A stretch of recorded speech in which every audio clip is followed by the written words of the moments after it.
Welcome back, students. So today we are going to discuss about the contraceptive methods, the methods that are used to control the birth and hence to reduce the population of the country. And these contraceptive methods, इसमें हम लोगों ने 6 main methods पढ़ने हैं, and these 6 main methods are the natural method, the barrier method, the IUDs, it is intrauterine devices, the oral contraceptive devices and injectable implants and surgical methods. So ये 6 methods पढ़ेंगे और इन methods के अंदर सब methods भी हैं. like let's start with it. And natural methods की बात करें तो इसमें कोई स्पेसिफिक बाहर से कोई भी टेक्निक या बाहर से कोई भी मटेरियल यूज़ नहीं होता. इसमें सिर्फ एक ही चीज़ चाहिए कि नेचुरल फिनोमिना ऑफ रिप्रोडक्शन, उसके बारे में लोगों को अवेयर होना चाहिए. सो जब उनकी नॉलेज रहेगी, उसके बारे में अवेयर हो गए, then they can control the birth accordingly.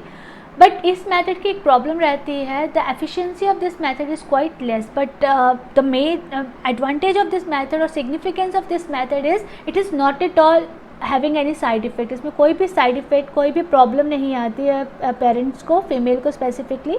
और लेकिन प्रॉब्लम ये है कि लिमिटेशन इसकी ये रहती है कि जो इसकी एफिशिएंसी है वो थोड़ी सी कम है. बट बैरियर मेथड और IUDs, इनको हम लोग इस कैटेगरी में रख सकते हैं जिनकी एफिशिएंसी कंपैरेटिवली ठीक है and they have less side effect. But ये जो IUDs हैं, IUDs में थोड़ा सा साइड इफ़ेक्ट रहता है because they are type of like we can say external device जो है, it is there in the uterus of the female. So कई बार क्या होता है कि इनकी अच्छी से इम्प्लांटेशन नहीं होने की वजह से तो कई बार इन्फेक्शन या इरिटेशन इस तरीके की चीज़ें एक्सपीरियंस करती हैं फीमेल्स. तो ये इसमें थोड़ी सी लिमिटेशन रहती है. अदरवाइज बैरियर मेथड और IUDs they are comparatively good methods क्योंकि इनके साइड इफ़ेक्ट्स कंपेरेटिवली कम होते हैं. एफिशिएंसी भी नेचुरल मेथड से ज़्यादा है. एफिशिएंसी के हिसाब से देखा जाए तो नेचुरल ओरल कंट्रासेप्टिव और injectable implantation they are quite good. But the thing is they are good in relation to the efficiency, but the point is they are not that much like we can say they don't have less side effects. They are very much they affect very adversely to the females. And the surgical method, these are the permanent method of contraception. Once the person undergoes surgical method, it cannot regain its fertility. So natural methods में first method is periodic abstinence, and periodic abstinence का मतलब हुआ to avoid coitus. Coitus is copulation from the day 10 and 17 of menstrual cycle. Now आप लोगों को पता है ना, अगर हम लोग menstrual cycle की बात करें तो on day 14 the ovulation take place. ठीक है ना, मेंस्ट्रुएशन साइकिल में इन द ओवुलेशन वाला पार्ट जो होता है वो होता है 14 डे पे. सो 3 days बिफोर और 4 days before the ovulation and 4 days और 5 days after ovulation, this is the period where the probability of getting fertilization is highest. तो अगर ऐसे इस पर्टिकुलर स्टेज पे ही कोइटस को अवॉइड करा जाए तो फर्टिलिटी के जो प्रोसेस होता है, जो रिप्रोडक्शन का प्रोसेस होता है, इट कैन बी डिक्लाइन. सो इस चीज़ को कम करने के लिए सबसे इम्पॉर्टेंट चीज़ क्या रहती है कि ओवुलेशन को के दिनों में, जो ये 10 से लेकर 17 डे तक होता है, इस डे में कोइटस को अवॉइड किया जाए. And this avoidance of coitus from day 10 to 17 of the menstrual cycle is known as periodic abstinence. Periodic का मतलब हुआ एक पीरियड के लिए, एब्स्टिनेंस मतलब नहीं करना.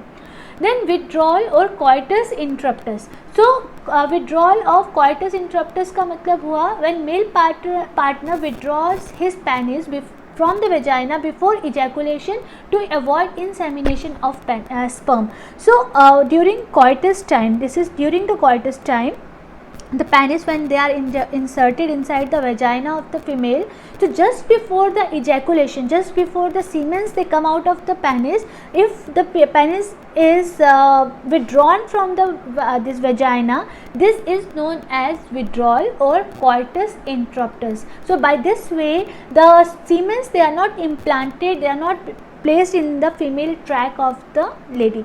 So उस पर्टिकुलर फीमेल के रिप्रोडक्टिव ट्रैक में सीमन नहीं आ पाएंगे, तो ऑब्वियसली जब सीमन एब्सेंट होंगे तो फर्टिलाइजेशन नहीं हो पाएगी.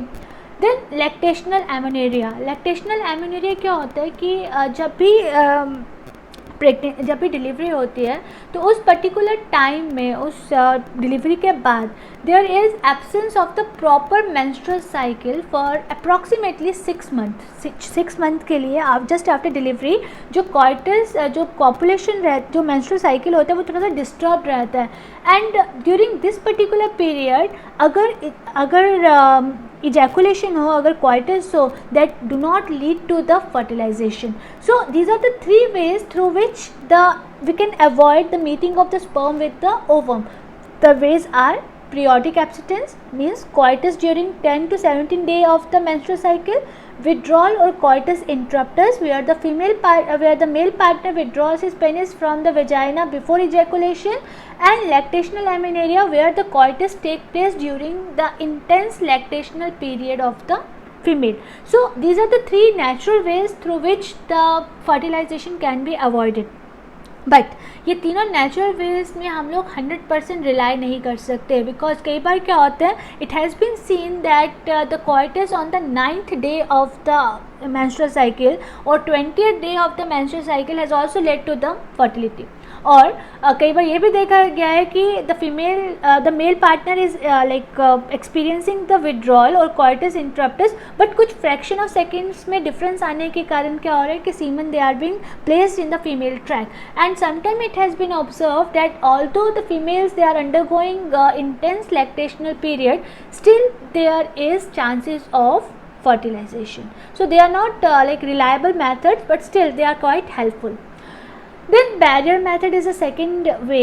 Barrier method में क्या होता है कि जो sperms हैं and the ovas, they are not made to fertilize, they are not made to meet with one another, and it includes condom, diaphragm, cervical cap, wallets, ये सब चीज़ें इसमें आती है. सो कॉन्डम्स के बारे में आप लोगों ने सुना हुआ है. Condoms they are like thin rubber covering used to cover the penis. So this is the picture of the condom.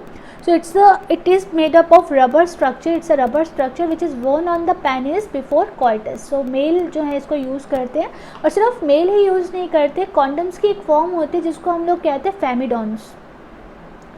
Another form is known as the femidons, which is worn up by the females during coitus. Second is diaphragm or cervical cap or vaults. So here also these are used by the females to cover they are used by the female to cover their vagina for during coitus. So this again help in act as the barrier for the sperm and the ova. So बीच में ये कोई ना कोई barrier, कुछ भी barrier की तरह act कर सकता है. It could be condoms, it could be cervical cap, it could be diaphragm, or it could be vaults. So ये रहे cervical cap. So cervical cap is worn up by the females. So यहाँ पे देखिए ये diaphragm है, and this diaphragm is used along with the spermicidal jelly. So efficiency को increase करने के लिए इस पे spermicidal jelly को यूज़ किया जाता है कि इन केस कुछ स्पर्म्स स्केप कर भी जाए तो उनको स्पर्मिसाइडल जेली जो है वो रोक सके. ठीक है.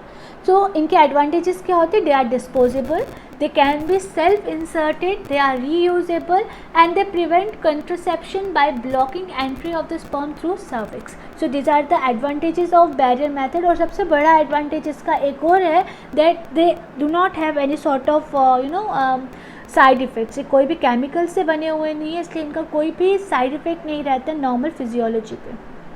Then next is intrauterine devices, and intrauterine devices, they are inserted by doctors or nurse in the uterus through vagina. So पहले केस में barrier methods में they were inserted by the person itself, but यहाँ पे medical assistance is required, and here in this particular case doctors or nurses or other health workers they basically insert these devices in the uterus of the uterus through vagina, and the examples are copper T, then copper 7, multi-load 375 and Lippel loops. So these are the examples of the IUDs. So ये सारे के सारे IUDs इनकी shape जैसे copper T, मतलब copper से बना हुआ T है, it is inserted in the uterus of the female, और copper 7 is there, multi-load 375. So these are the different IUDs which are inserted in the uterus of the female. और इनका काम क्या होता है कि जो copper ions इस पे present है, these are the copper ion releasing structures, and these copper ions they suppress the sperm motility. So ये स्पर्म मोटिलिटी को डिक्लाइन करते हैं and because of which the fertilising capacity of the sperm decreases. Fine. So इनका मेन मोटिव क्या होता है? It suppress the sperm motility and hence the fertilizing capacity of the sperm decreases. The hormone released by IUDs make the uterus unsuitable for implantation and cervix hostile to the sperm. So ये जो simple IOD copper tease हैं जो copper ions release करते हैं वो तो सिर्फ sperm motility को देखते हैं, बट जो हार्मोन रिलीजिंग होते हैं मतलब जो कॉपर के साथ साथ हार्मोन्स भी रिलीज़ किए जाते हैं and this type of IUDs they make the structure unsuitable for implantation. मतलब स्पर्म फर्टिलिटी तो करेगा, स्पर्म की फर्टिलिटी हो जाएगी, जाइगोट बन जाएगा, but this zygote will be aborted as soon as it reaches to the uterus for implantation.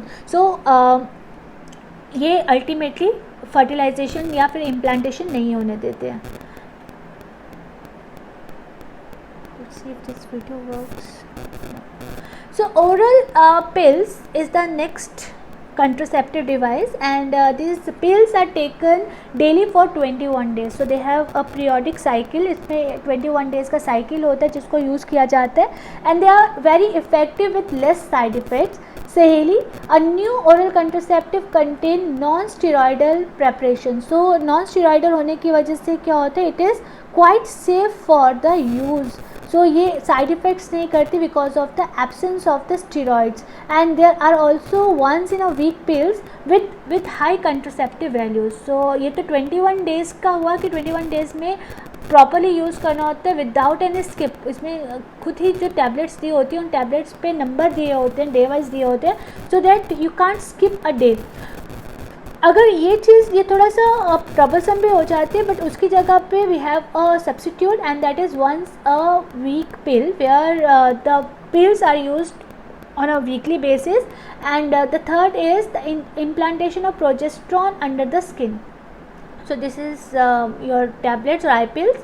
Or next method is surgical method. Surgical method which is also known as sterilization and जब किसी भी couple को they do not plan to have any other child, उनकी family complete हो गई है, अब उनको कोई और बच्चा नहीं चाहिए, आगे प्रेगनेंसी नहीं चाहिए, then they are suggested with the surgical method और the sterilisation because this is a permanent method. इसके बाद प्रेगनेंसी को रिवर्स करना is quite impossible. So the same method which is surgical method is known as the vasectomy in male and it is known as tubectomy in females. Now why this is known as vasectomy in male and tubectomy in female? Now you can see here, this is the fallopian tube structure of the female reproductive structure. So this reproductive tract का ये एक female fallopian tube है which is tuber structure. So होता क्या है, यहाँ से जो ओवर रिलीज होता है और यहाँ से स्पर्म जो यहाँ से कैरी होते हैं, so here cut is there. तो यहाँ पे कट बना दिया है जिसको टाई कर दिया हुआ है. Now the sperms which are entering through this particular path and ova which is moving through this particular path, this site of their fertilization is being damaged. So ultimately क्या होगा, there is no chance of fertilization. That is the reason why this method is known as this method is actually known as the irreversible method. Likewise, we have another sterilization process which is there in male and this is known as vasectomy. And vasectomy is when the vena vasa deferens of the male it is cut. सो उसको क्या किया जाता है, उसको local एंथीसिया देके उसे cut कर दिया जाता है. और अगेन स्पर्म बनते कहाँ पे, in the testis. Fine. So testis से स्पर्म वासा डिफरेंस कैरी करता है. वासा डिफरेंस ही अगर कट कर हो गया तो sperm will not be carried to the penis and ejaculation में कोई भी स्पर्म रिलीज नहीं होगा. So this is known as vasectomy. आप लोगों ने इसमें हिंदी में इसका नाम सुना होगा, इसको नसबंदी कहा जाता है. ठीक है. So next is side effects of the contraceptive method. It is very important that the selection of the contraceptive method should be taken under the consultation of the doctor.